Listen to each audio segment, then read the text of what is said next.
Good morning, नमस्कार, आदाब, सत श्री अकाल दोस्तों। ये है आपका अपना प्रिय डॉक्टर आदि कश्यप, मुंबई शाम मानुस आपके लिए लेकर आया सच्ची तैयारी।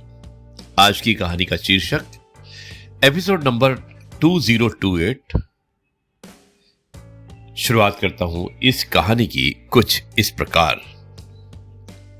गांव में सुखीराम के घर शादी की तैयारियां पूरे जोरों से चल रही थी। बारात आने में अब सिर्फ 15 दिन बाकी थे। घर के आंगन में हलचल, रसोई में पकवानों की खुशबू और दीवारों पर रंगाई, और हर तरफ हंसी ठिठोली, मानो पूरा गांव ही उत्सव की धुन पर झूम रहा हो। सुखीराम सुबह की धूप में कुर्सी पर बैठकर आराम से सेव बना रहा था। तभी डाकिया आया और एक चिट्ठी हाथ में पकड़ा गया। अरे, आजकल कौन चिट्ठी लिखता है, फोन का जमाना है, उन्होंने मुस्कुराते हुए कहा और चेहरे पर साबुन पोंछकर चिट्ठी खोली। यानी कि जो दाढ़ी बना रहे थे, शेविंग कर रहे थे, अपने चेहरे को साबुन से साफ किया और इत्मीनान से चिट्ठी खोली।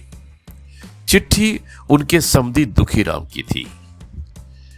आदरणीय समधी जी, आशा है आप सब कुशल मंगल होंगे। इधर हम भी भले चंगे हैं।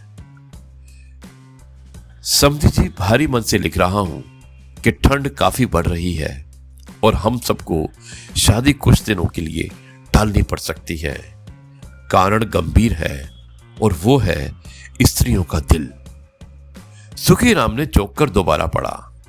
चिट्ठी आगे लिखी थी, समधी जी, आपकी समधन और उनकी सहेलियां कह रही थी कि इतनी मेहनत से जो साड़ियां, ब्लाउज और जेवर खरीदे हैं, वो ठंड में शॉल ओढ़कर कौन दिखाएगा।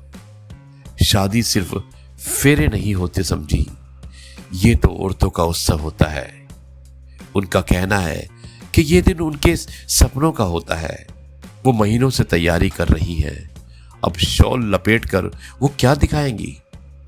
मैंने बहुत समझाया, पर आपकी समधन ने कह दिया, तुम्हारी तो शक्ल ही ऐसी है, कुछ भी पहन लो, कोई फर्क नहीं पड़ता।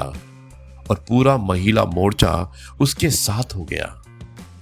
अब बताइए समधी जी, अगर स्त्रियां ही खुश ना रहें तो शादी का रंग कैसा। अंत में लिखा था, विनम्र अनुरोध, शादी फरवरी आखिर या मार्च में रखें।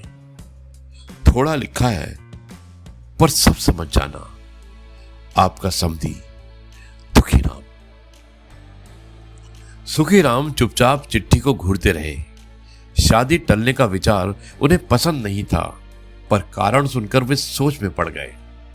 इतने में पीछे से उनकी पत्नी धीरे से बोली, फरवरी लास्ट ठीक रहेगा, हमारी साड़ियां भी तो अभी आनी बाकी हैं।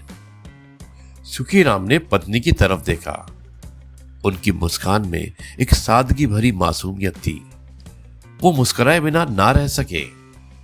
शादी टलने का दुख कुछ दिन का था, पर पत्नी की उस एक मुस्कान में जो खुशी थी, वो किसी भी तारीख से कहीं ज्यादा कीमती थी।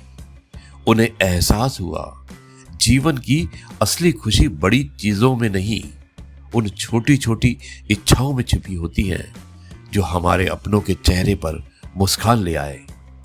स्त्रियां सिर्फ घर की जिम्मेदारी ही नहीं उठाती, बल्कि हर उत्सव की रूह होती है।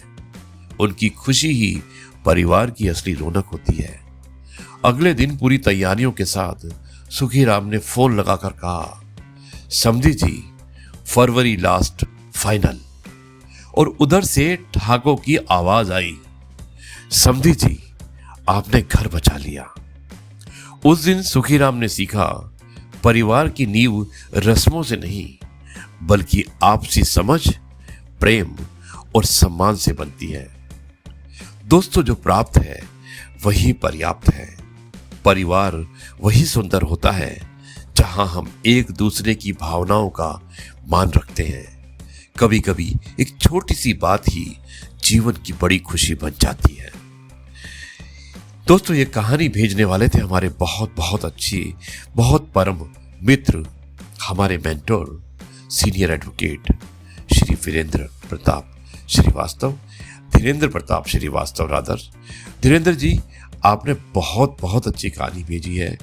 मैं किन शब्दों में इस कहानी की तारीफ करूं। मैं उम्मीद करता हूं कि आपकी इस कहानी को मैंने पूरी तरह से जस्टिस करने की कोशिश की है। अब मैं इस कार्यक्रम को समाप्त करता हूं, लेकिन एक बार उससे पहले फिर से धीरेन्द्र प्रताप श्रीवास्तव जी को बहुत बहुत धन्यवाद सच्ची तैयारी नामक इस कहानी को भेजने के लिए। दोस्तों, अब मैं इस कार्यक्रम को समाप्त करता हूं और आपसे कहता हूं जय गुरु जी, शुक्राना गुरु जी।